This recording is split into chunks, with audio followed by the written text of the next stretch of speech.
The year was 1868. Across the islands of Japan, the old order was breaking apart. For more than 2 centuries, the Tokugawa shogunate had ruled the land, a military government under which peace, hierarchy, and duty had been enforced. But the winds of change had come. The emperor's supporters, backed by powerful domains from the west and emboldened by modern weapons, declared that the age of the shogun was over. Thus began the Boshin War, a civil war that would decide whether Japan would remain under the old ways or march into a new age. In this struggle, the northern domain of Aizu stood firm. Known for its discipline and loyalty, Aizu had long been a bulwark of the shogunate. Its warriors were trained from childhood to prize honor above all else. Its women, too, were taught the arts of the naginata, a curved blade mounted on a long wooden pole, not merely for ceremony, but to defend hearth and home if the worst should come. In the autumn of 1868, that day arrived. The emperor's forces declared Aizu an enemy of the new order. Armies marched north, carrying rifles and cannon. They came not only with power, but with conviction, believing they were delivering Japan from the darkness of the shogunate into modern light. For the people of Aizu, such words meant only one thing: their homes, their families, and their castle would soon be under siege. Within Aizu Wakamatsu, the castle town spread beneath the towering walls of Tsuruga Castle, also called Wakamatsu Castle. Lanterns flickered along its narrow streets, where samurai families, merchants, and farmers mingled with unease. Every rooftop seemed to lean into whispers of war. Children were hushed indoors. Blacksmiths hammered through the night, shaping spearheads and repairing rusted guns. Women gathered in courtyards, practicing with their naginata, the sound of their blades slicing the damp autumn air. The daimyo, Lord Matsudaira Katamori, remained resolute. Once a guardian of Kyoto for the shogunate, he had been branded a traitor by the new imperial government. His command to the people was simple: Aizu would not surrender. They would endure the storm, as they had always endured. Yet behind his words lay a heavy truth: Aizu was isolated. Reinforcements from allied northern domains were slow, and the imperial army marched with overwhelming numbers and modern firepower. As tension thickened, the women of Aizu shouldered their share of duty. The households of samurai officers became workshops of war. They stitched uniforms, prepared bandages, and stored grain. Young girls fetched water, stacked stones for barricades, and carried messages. Each day, rumors reached the town: villages burned on the outskirts, outposts overrun, men cut down in skirmishes. At night, fires on distant hills signaled battles being fought in the dark. Among these women was Nakano Takeko, a teacher's daughter in her early 20s.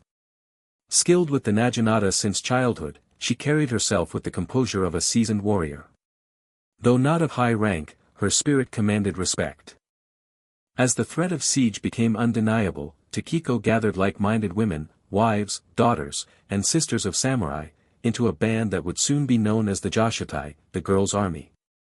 They bound themselves by oath, vowing to protect Aizu even if it meant their lives. Their banner bore simple words: loyalty and duty. Elsewhere within the castle, another figure prepared in her own way. Yamamoto Yaeko, the daughter of a gunnery master, trained with rifles and artillery. Unlike most women of her time, she had learned the art of firearms from her father, becoming a marksman of rare skill. As cannon were hauled to the walls of Tsuruga Castle, she drilled beside men twice her age, steady and unflinching.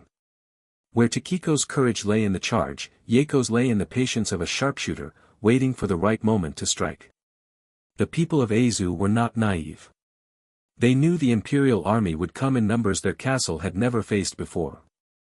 Yet they also knew that surrender without a fight would mean dishonor, a stain upon their name that would endure through generations. In a land where memory was as enduring as stone, this was a fate worse than defeat. Autumn deepened. The rice fields around Aizu Wakamatsu, once golden, grew trampled and muddy beneath the boots of advancing armies. Smoke drifted across the horizon where farmhouses had been set alight. The cry of crows carried over the valleys. At night, the castle gates were shut tight, torches lining the battlements, watchmen straining to hear the faintest sound of enemy movement. Within this crucible, the women of Aizu steeled themselves. Their resolve was not born of desperation, but of inheritance. For centuries, the code of the warrior, Bushido, had shaped their lives.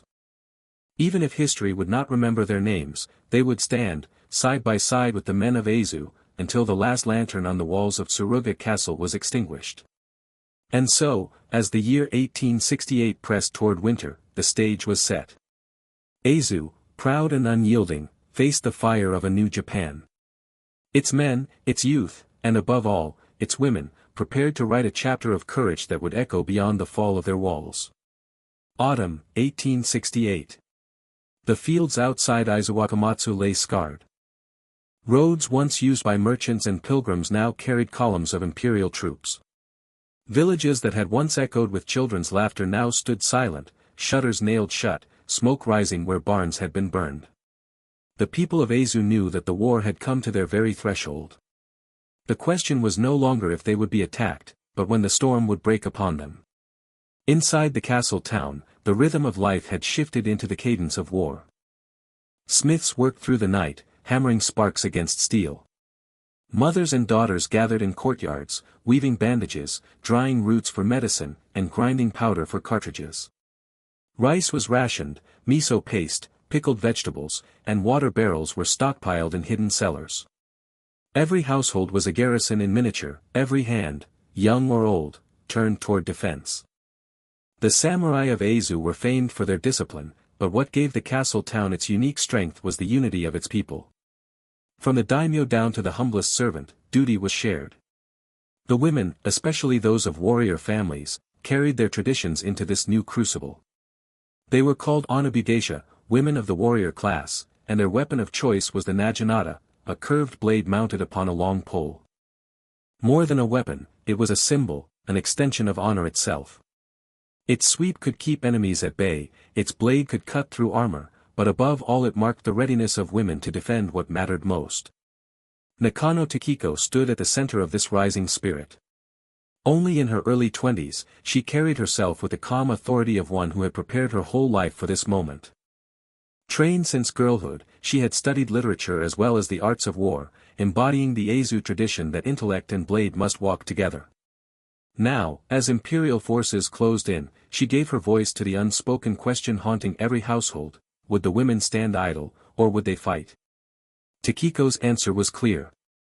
With her younger sister and several close companions, she began gathering other women who could fight.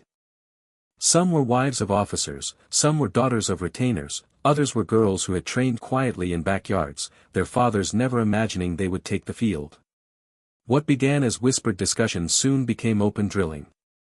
They moved as one in the courtyards, naginata flashing under the pale light of paper lanterns, their sleeves tied back, their feet steady on the damp earth.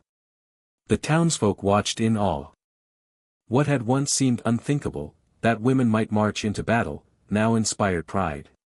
One evening, beneath the autumn sky, Takeko stood before her companions. A plain banner was raised, upon it written two words: loyalty and duty. She spoke simply. Let us stand as the Jōshitai, the girls' army. We fight not for glory, but for Aizu. If we fall, let it be with honor, as those who did not shrink from their duty. Her words carried through the night. Those present bowed their heads, not as soldiers to a commander, but as sisters bound by oath. Thus the Jōshitai was born. While Takeko forged this new band, another figure within the castle prepared in her own way. Yamamoto Yaeko, daughter of the gunnery master Yamamoto Gunpachi, was unlike any woman the imperial army would expect to face. From childhood, she had studied under her father, learning not only the handling of rifles but the precise mathematics of artillery. By the time of the siege, she could strike targets with uncanny accuracy, her composure steady even amid the thunder of cannon fire. Inside Tsuruga Castle, she became indispensable, drilling with matchlocks, manning artillery positions, and advising officers on ranges and trajectories. When rumors spread that the imperial army might attempt to encircle the town and cut supply lines, Yaeko spoke directly to the castle council. Our strength is not in numbers, but in resolve. Every shot must count. Place me on the walls, and I will not fail you. Her conviction silenced doubts. In her eyes burned the same fire as any seasoned gunner. As the days passed, the approaches to Aizu Wakamatsu became a battlefield of shadows. Scouts brought back reports of skirmishes beyond the rivers. Peasant militias built barricades from logs and stones, delaying imperial patrols. At night, signal fires burned upon hilltops, relaying news from distant outposts. Rain turned the mountain paths into mud, hindering movement, but the imperial army pressed on relentlessly. The noose around Aizu tightened with every sunrise. In the town, fear and courage mingled in equal measure. Children carried water buckets to supply points. Old men sharpened bamboo spears in case the walls were breached. Women balanced training with daily tasks, their naginata propped against the door while they prepared rice or mended clothes. To live in Aizu that autumn was to live with constant readiness, every knock at the gate a possible alarm. The Jōshitai became a familiar sight in the streets, young women moving with discipline, sleeves bound back, weapons slung at their sides. They were not mocked, nor dismissed. Instead, townsfolk bowed as they passed. Though they lacked the numbers of the main garrison, their presence lifted spirits. They were proof that Aizu's heart was whole, that even its daughters would not surrender. In the distance, thunder rolled. It was not the weather. It was cannon fire, drawing ever nearer. The Siege of Aizu had begun. Autumn rain fell in long sheets over the valley of Aizu Wakamatsu. The rice fields, once golden, had turned into shallow lakes of mud. Smoke drifted across the horizon, carrying the smell of burnt wood from villages torched in the imperial advance. Into this harsh landscape, the women of Aizu now prepared to march. Nakano Takeko and her companions of the Jōshitai, the girls' army, had trained with determination in the castle town. Their banner, marked with the words, "Loyalty and Duty," became their rallying point. Each woman carried her naginata close, the curved blades glinting beneath gray skies. Some were in their teens, others were mothers, but all shared one oath, to defend Aizu's honor no matter the cost. When the call came for reinforcements to guard the approaches outside the town, Takeko and her band stepped forward. Many officers hesitated. Sending women into the path of battle was unthinkable.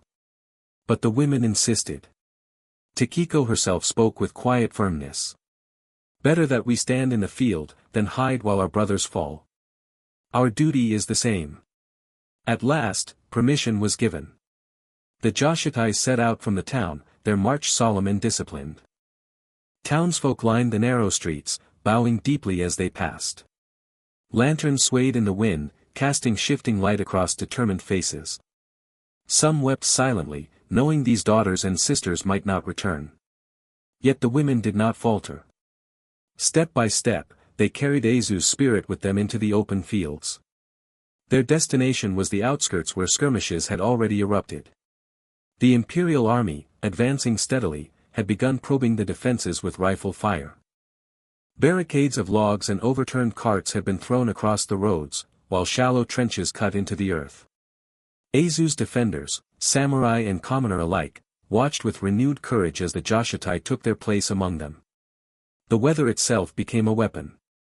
Rain muddied the roads, slowing the imperial advance. Drums of thunder masked movements in the dark. The Jōshitai learned quickly how to move quietly through soaked grass, how to steady their weapons even as water streamed from their sleeves. They drilled at dawn, their naginata slicing arcs through the mist, each motion sharp, measured, unyielding. One morning, the clash they had long expected arrived. Imperial skirmishers approached under cover of smoke, rifles cracking through the drizzle. Aizu's defenders returned fire with matchlocks, the slower shots answered by rapid volleys. Amid the chaos, Takeko gave the order, "Forward." The Jōshitai advanced, their formation tight, their banner lifted high despite the storm. They moved not as reckless youths but as trained warriors. Their naginata swept in disciplined arcs, driving back those who dared to close the distance. Witnesses spoke of their calm resolve, faces set, movements precise, as though each had accepted fate before lifting her weapon. To the enemy, it was a shock. They had expected frightened civilians, instead, they met a wall of steel borne by women who fought like their ancestors. When the skirmish ended, the field was scattered with broken barricades and rain-slicked mud. Aizu's defenders had held their ground. The Jōshitai returned to their camp, weary but unbroken. For the first time, they had stood beneath fire, and they had not faltered. Takeko moved among her companions, speaking softly. You have proven what we all knew. Aizu stands through us all. Word of their march spread quickly. In the castle town, whispers turned into stories, stories into pride. Children repeated the names of the women who had faced the enemy. Elders bowed as they heard the banner described. Even men hardened by years of service felt their spirits rise. The Jōshitai were no longer an experiment or an oddity, they were a living symbol of Aizu's defiance. Yet the road ahead was grim. The imperial army was vast, supplied with modern rifles and artillery that could shatter stone. For every skirmish won in the fields, larger forces gathered beyond the horizon. Already, distant flashes of cannon fire lit the night sky. Each thunderclap was a reminder that Tsuruga Castle itself would soon face bombardment. Still, the women did not waver. Their march into battle had proven their vow was not mere words. They had taken their place in history, though none among them spoke of glory. To them, it was only duty. As autumn deepened and the first chill winds of winter swept through the valley, Aizu braced itself. The castle gates were barred. Supplies were drawn tight. Inside the walls, Yamamoto Yaeko prepared her rifles and artillery, her eyes fixed on the ridges where enemy cannon would soon appear. Outside, Takeko and the Jōshitai sharpened their blades, their banner rising defiantly above the rain. The storm was coming. And Aizu was ready to meet it. Autumn 1868. The gates of Tsuruga Castle closed with a deep, final echo. The fortress, also called Wakamatsu Castle, rose on a hill above the town, its white walls and tiled roofs looming against a gray sky. Once a symbol of peace and stability, it was now a bastion of last defense. Behind its thick stone walls, thousands of civilians, warriors, and retainers gathered, preparing for the siege that would soon test them all. Among them was Yamamoto Yaeko. Dressed in plain garments suited for battle, her hair tied back, she carried herself not as a noblewoman but as a soldier. From childhood, she had been trained by her father, a master of artillery and firearms. While many daughters learned calligraphy or the shamisen, Yaeko learned how to calculate ranges, adjust for wind, and load rifles with steady precision. By the time of the Boshin War, she was already known within Aizu as an exceptional markswoman. Now, with the imperial army closing in, her skills became vital. On the castle's walls, samurai and gunners hauled matchlocks and cannon into place. Powder barrels were stored in stone chambers deep within the keep. Yaeko walked among them, checking angles, adjusting sights, and instructing younger soldiers. Her presence was unusual, yet no one questioned her. In a time when every shot mattered, she was a weapon as valuable as any cannon. Within the keep, the daimyo's council debated how long they could withstand the siege. Some argued for swift negotiations, fearing starvation. Others demanded they fight to the last. Lord Matsudaira Katamori, stern and unbending, declared, "Aizu does not surrender. Our duty is to endure."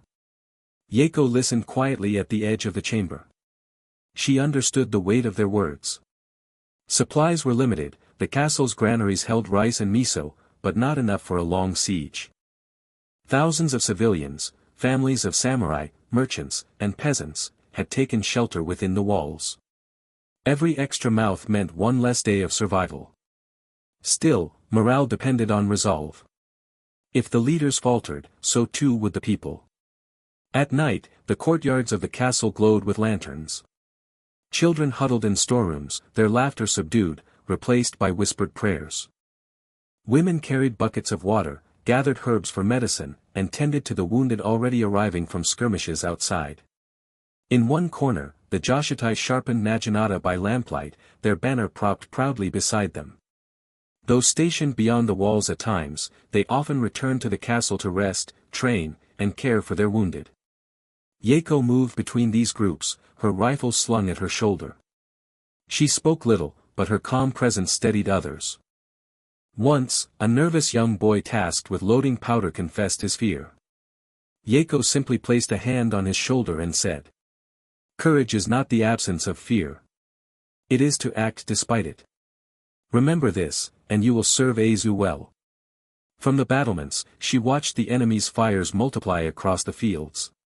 Imperial soldiers pitched tents in ordered rows, their banners whipping in the wind. Cannon wheels creaked as artillery was positioned on nearby ridges. Signals flashed at night, lines of flame racing across the hills as orders passed between encampments. The tightening noose was plain to see. Rain turned the courtyard slick, yet drills continued. Gun crews practiced firing, swabbing, and reloading until their motions became instinct. Yaeko tested each cannon's angle, marking distances on scraps of parchment. Her knowledge of mathematics and wind patterns guided the placement of every shot. When officers doubted, she demonstrated with calm precision, striking distant wooden targets with single shots. Afterward, even the most skeptical bowed to her judgment. Inside the castle's great hall, strategy was debated late into the night. Could the outer defenses hold? Would allies in the north send aid?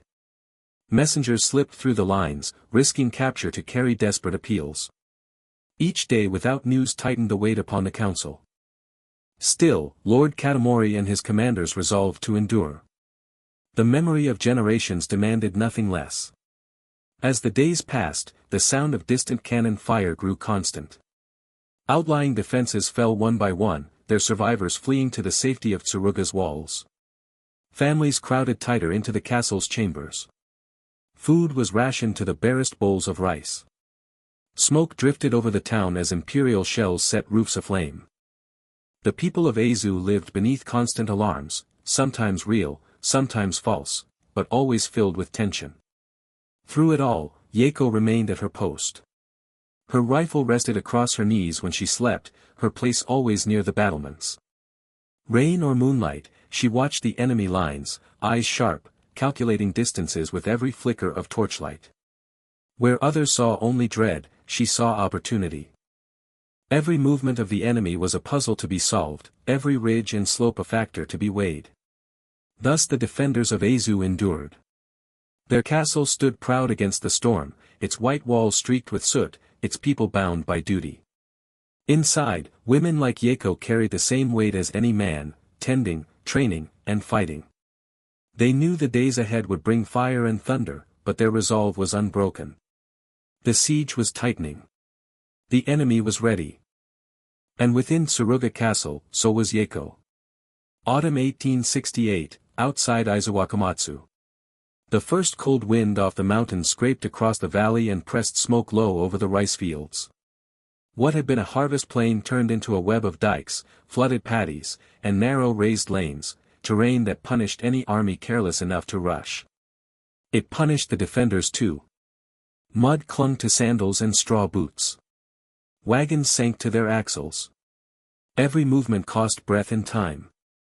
Yet through this wet maze, lanterns bobbed at dusk and drums thudded at dawn, signs that Aizu still held. The noose tightened in cautious increments. Imperial patrols felt forward along the roads from the south and west, probing with rifle fire, then slipping back behind hedges and willow stands. Aizu's men answered with matchlocks and a few modern rifles, making each shot count. The barricades, carts, felled pines, and stone pulled from walls, grew into layered teeth biting across every lane. Signals passed in simple codes, 3 lanterns for a sighting, 1 long drumbeat for a retreat, horn blasts when cannon came into view. On clear nights the castle answered with its own lights from the parapets, a quiet dialogue stitched across the valley by flame. The Jōshitai, the girls' army formed by Nakano Takeko, took their place on these approaches as if they had always belonged there. They stood behind the first barricades, then moved to the second when the first was tested, always keeping a reserve poised where the lanes narrowed between paddies. Their naginata were clean and ready, blades oiled against the constant rain. Takeko studied the field before every shift, eyes tracing the firmest ground, the shallowest water, the routes a desperate enemy might choose. She called them the threads of the land, and she pulled them tight. Skirmishes came like gusts, sudden, sharp, then gone. One afternoon the mist opened and silhouettes darted along a ridge. Shots cracked. A cart burst apart under a volley, its axle spinning in the mud. Takeko lifted her banner, loyalty and duty, and the women stepped forward as one. They moved with discipline, not haste, advancing just far enough to drive the skirmishers back from the barricade, then settling again into guard. They said little. Breath steamed in the chill. Water ran off sleeves. A dog barked once and fell silent. When the firing faded, the women checked one another's bindings and grips, then set their eyes again on the lanes. Within the walls, Yamamoto Yaeko studied the same ground from above. From the height of Tsuruga Castle, she read the pattern of smoke and movement the way a navigator reads currents. She walked the ramparts with officers, marking ranges with charcoal on the inner stone, counting heartbeats between muzzle flash and sound. Her voice remained even, her calculations crisp, her rifle always close at hand. When arguments arose, whether to waste powder on a distant gun team or hold fire for the batteries creeping closer, she spoke once, and her certainty steadied the room. "Hold shot until the axle shows," she said, nodding toward the ridge. "When their wheels turn downhill, gravity is ours." The weather became a strategist no council could overrule. Rain swelled the irrigation channels and softened the dikes, the valley turned into a chessboard of ankle-deep traps. Imperial infantry tried to cross in line, then had to break formation to pick their way along the raised edges. At one crossing, a gust tore the smoke aside and revealed a gap in the hedges. Aizu's gunners, tipped by Yaeko's ranged notes, waited until the column funneled itself into that narrow throat. The first shot landed short, a splash, a shout, but the second struck the ditch embankment and showered the lane with mud and splinters. The column fell back, then vanished into rain. On the walls, the crews exhaled in one tired breath and reached for swabs and powder again. Night sharpened everything. Lantern light ran over wet stone, turning the inner courtyards into pools of amber. Runners came in from the outer posts with soaked messages tied in oilskin. Children slept along the base of storerooms while their mothers ladled thin rice into bowls. Somewhere a conch shell sounded from an outlying farm, the deep moan of the horogai, a war horn, and every head lifted. A moment later 3 lanterns blinked from the north tower of the castle, then 2, then 1, answering in the code the town had learned in drills all summer. The enemy was testing the flank again. The Byakotai, the youth corps of Aizu, boys not yet men, carried much of this signaling. Trained at the Nishinkan Academy and sworn to serve, they moved like shadows along the ridges, posting flags by day and lanterns by night. Their uniforms hung loose on slight frames, but their discipline was tight. They ferried notes between barricades and strongpoints, slipping through brush that snagged on taller men. At times they paused on a hill that overlooked the castle, a place where one could measure the whole valley by the number of cooking fires and the sweep of smoke. When the mist parted they could see the white walls of Tsuruga, stained now by soot but unbroken, and the sight steadied them. "Tell the east barricade to brace for a feint," an officer called across the inner gate. Then warned the second line, "Prepare to trade ground for time." The boy saluted and ran, sandals slapping stone, then vanishing into the rain. Takeko met such boys at the forward posts and sent them on with a nod, never lingering long enough to weigh their age. She counted minutes, distances, and paths. Each hour she rotated the Jōshitai along the barricade so that no one's legs stiffened in the cold. She made sure the women ate. She made sure they drank. She checked the binding cords at their sleeves and calves where the mud pulled heavy. When a mother's hands shook, thinking not of the enemy but of a child asleep under the keep's eaves, Takeko spoke without ceremony. "Breathe. Keep your place. We stand together." The enemy adapted too. When the rains paused, they inched small guns forward under canvas, trading speed for concealment. Twice, shells landed among empty carts as if searching for courage. The third time, a round set a thatched storehouse alight beyond the second barricade. Flames climbed fast in the dry pocket under the roof, throwing sparks into the mist. The Jōshitai moved as they had practiced, 2 women dousing with buckets, 2 cutting a strip in the thatch with short blades so the fire would die on raw straw. They saved the structure, though the wall blackened and the smell of wet char clung to their clothes through the night.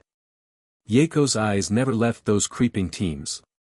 She lay behind a parapet with her rifle braced on folded cloth, counting breaths. Wind pushed the smoke left, then right.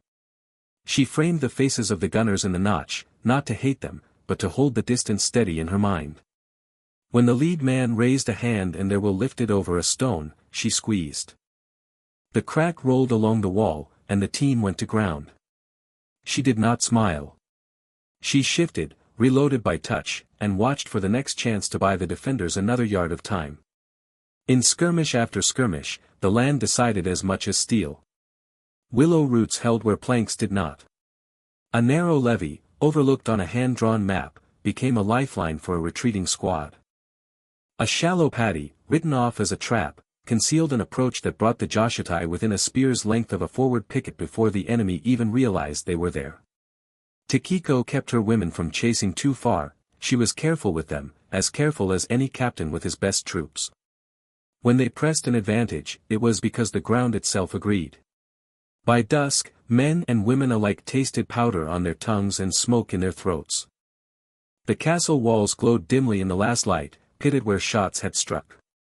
Bells marked the changing of the watch. The noose had drawn smaller by the day, but it had not closed. Not yet. Aizu still breathed in the pause between alarms. Near midnight, a mist heavier than rain settled, muffling sound.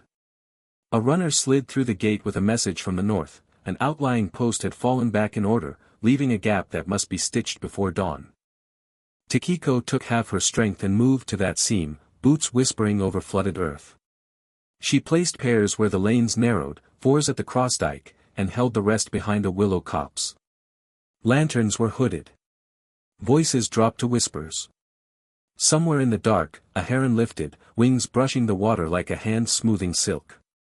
On the wall above, Yaeko adjusted a lantern so its shielded light fell on the range marks she had made days earlier. She touched the stone where charcoal had smeared in the rain and felt the grit under her fingers. An officer beside her cleared his throat, then spoke, not quite a question. "If they push at first light?" Yaeko answered simply, "Then we make first light ours."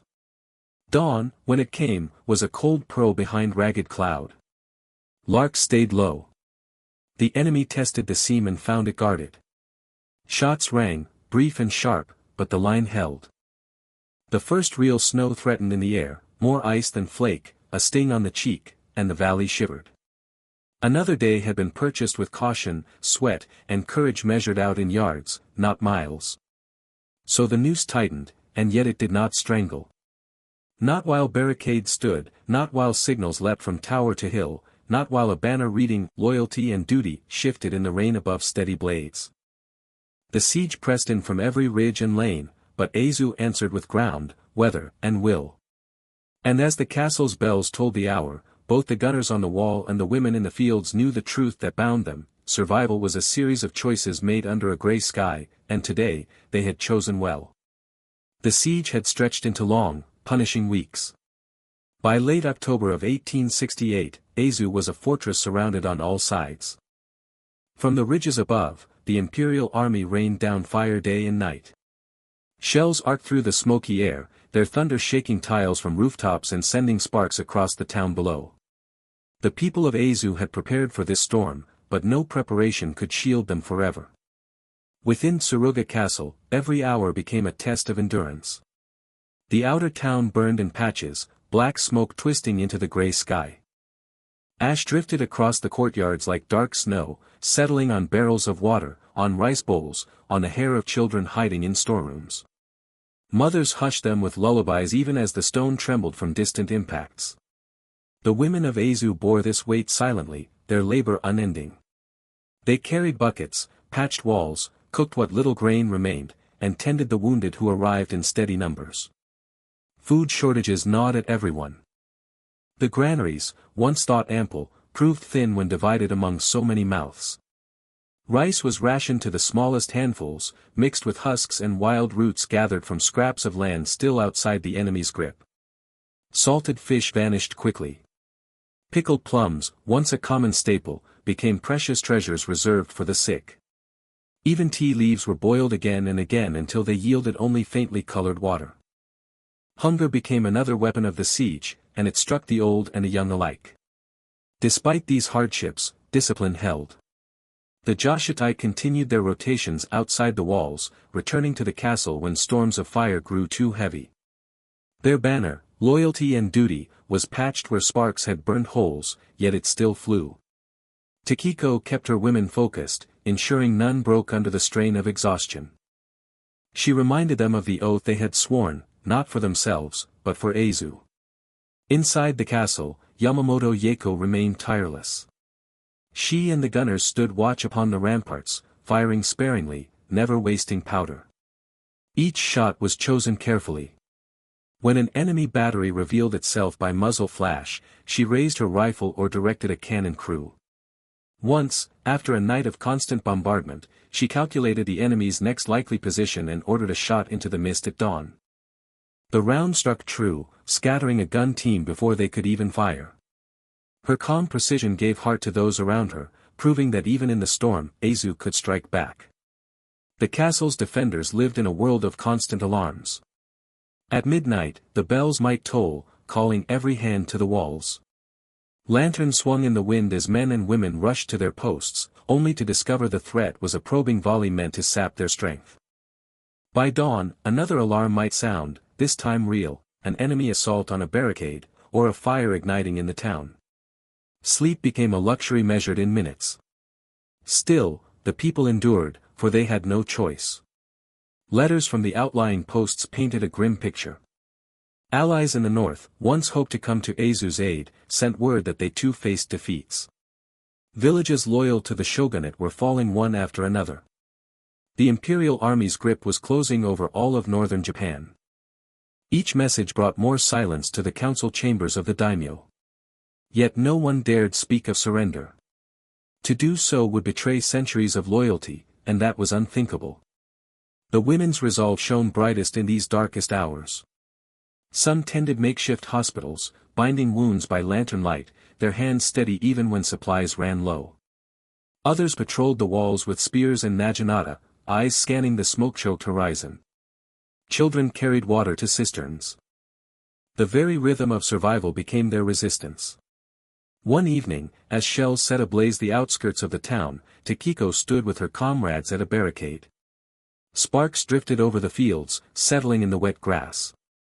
Her sister, beside her, whispered, "Will this fire swallow us all?" Takeko raised her weapon and answered, "If it does, let us meet it standing." Her words spread through the ranks, simple, steady, and strong. In the castle's inner courtyard, Yaeko drilled with a small cannon, demonstrating how to sight quickly at short range. When they come close, she told the men around her, there will be no time for calculation. You must act by instinct. Trust the lines you have already burned into memory. She fired once, the shot striking a wooden cart set up as target. The men cheered, not for the hit itself, but for the confidence she instilled. By now, the people of Aizu had grown used to the constant haze of smoke, to the ceaseless thunder, to the bitter hunger. Yet beneath that hardship, something stronger endured. Their unity held. The women, the children, the soldiers, and the lords, each bore the same burden. Each knew that Aizu's survival rested not in walls of stone, but in hearts unbroken. And so, though famine crept closer and fire never ceased, Tsuruga Castle still stood. Lanterns still burned on its towers at night. Drums still answered alarms. Banners still waved in the rain. The enemy had hoped to crush Aizu's will. Instead, they found a people who refused to bow. The siege was far from over. The worst was still to come. But within those walls, amid hunger and smoke, the spirit of Aizu blazed brighter than the fires that sought to consume it. The weeks of siege had worn Aizu thin. Smoke darkened the sky each day, hunger gnawed at the stomach, and the thunder of enemy cannon had become as familiar as the tolling of bells. Yet the defenders endured. From behind their barricades, through rain and fire, the women of the Jōshitai stood firm. Their banner, white cloth with bold black characters reading "Loyalty and Duty," fluttered in the damp wind, a symbol of resolve when everything else seemed to crumble. It was in this bleak hour that Nakano Takeko chose her path. She understood that the siege would not be broken by endurance alone. The enemy pressed closer with every sunrise, their rifles and cannon creeping nearer to the castle walls. If nothing was done, Aizu would be buried beneath stone and flame. And so, Takeko proposed what many feared but none could deny was necessary, a sortie, an attack launched from within the siege itself, striking into the imperial lines. She gathered her companions in a courtyard lit only by lanterns. Their faces were pale with hunger, their sleeves patched from weeks of service, yet their eyes shone with fire. Takeko spoke plainly. Our brothers and fathers bleed at the walls. The enemy grows bolder each day. If we march, even for a short time, we may strike fear into them and give Aizu one more breath. If we fall, let it be with honor, not hidden in shadows. There was no hesitation. Each woman placed her hand upon the banner, sealing her vow. Thus, on a gray morning when mist still clung to the fields, the Jōshitai marched out. Their formation was tight, their steps steady despite the mud sucking at their sandals. Armed with naginata, swords, and a few rifles scavenged from the fallen, they advanced toward the enemy's pickets. The imperial troops, expecting only men at the barricades, were struck with disbelief as women surged forward with weapons gleaming. Some faltered, others fired in confusion. But the Jōshitai pressed on. Takeko led from the front, her naginata sweeping arcs through the air. She moved not with recklessness, but with the precision of long training. Behind her, her sister and close companions fought with equal resolve, each one steady in the storm. Witnesses later spoke of the courage on their faces, no fear, only purpose. The enemy, caught off guard, fell back under the sudden force of the attack. The clash was fierce. Smoke, rain, and the cries of battle mingled together. The Jōshitai advanced yard by yard, striking deep into the enemy's forward positions. Their banner, carried high, did not falter. For a moment, it seemed as though the tide itself had shifted, that the women of Aizu had broken the siege with nothing but will and steel.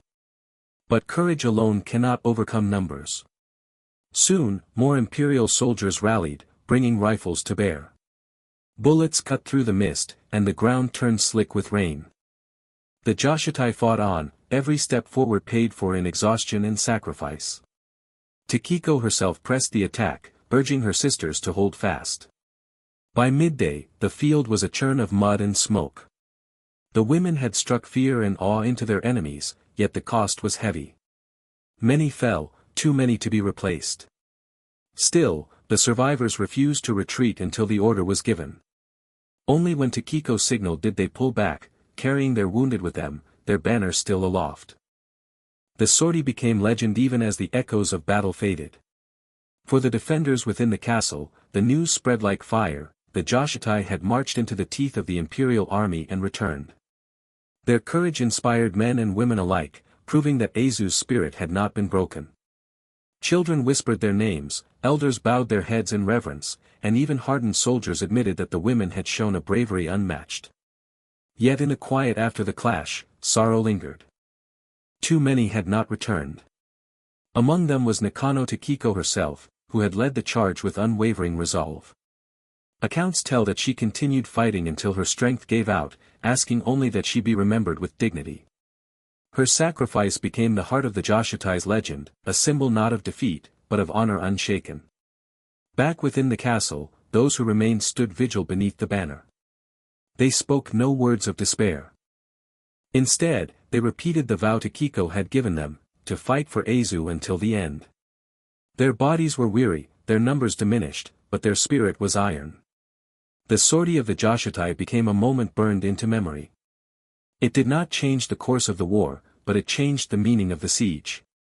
The imperial army had sought to crush Aizu's will, instead, they were shown a fire that could not be extinguished. And so, even as the cannons thundered and supplies dwindled, the women of Aizu endured. Their banners still waved, their voices still carried, and their courage lit the dark days to come. The cannon thunder never ceased. By November 1868, Tsuruga Castle stood as an island of defiance in a sea of smoke. Its white walls, once bright against the mountains, were now blackened with soot and scarred by impacts. Roof tiles lay shattered in the courtyards. Entire sections of the outer town had been reduced to ashes. Yet still, the banner of Aizu flew above the keep, and within its walls, the people endured. Inside, the castle was more than a fortress. It was a village pressed together under fire. Families of samurai crowded alongside merchants and peasants, sharing cramped storerooms and corridors. Children slept against the walls while their mothers tended fires that sputtered from damp wood. Each bucket of water, each bowl of thin rice gruel, was counted and measured as though it were treasure. The air was thick with smoke, sweat, and the muffled cries of the wounded. But in that stifling press, order remained. The women of Aizu bore the heaviest burden. They cooked and rationed the dwindling stores, tended to the injured by the light of oil lamps, and carried water up the steep stone stairs to the battlements. When fires broke out, they rushed with buckets in hand, forming chains through the smoke until the flames were beaten down. They prepared bandages from torn kimono, stitched wounds, and whispered encouragement to those writhing in pain. No task was beneath them, and none was too great. In their hands, the castle still breathed. Among them, Yamamoto Yaeko stood as a pillar of steel. Her father, the gunnery master, had long ago entrusted her with the knowledge of firearms and artillery. Now, she brought that skill to bear daily. From the walls she directed cannon fire, her calculations guiding shots with deadly precision. She manned rifles herself when needed, striking targets that dared show their faces among the enemy ranks. She advised officers on the placement of guns and the timing of volleys, her voice calm even as walls shook with impact. For many within the castle, Yaeko's resolve was proof that Aizu still fought with both strength and intellect. Yet no heroism could halt the slow tightening of the siege. The enemy's artillery fire grew heavier with each passing day. The ground within the courtyards cracked with bombardment. Roofs collapsed under the weight of shells. Hunger gnawed at everyone's ribs, thinning cheeks and dimming eyes. Medicine dwindled until herbs and boiled water had to serve in place of true remedies.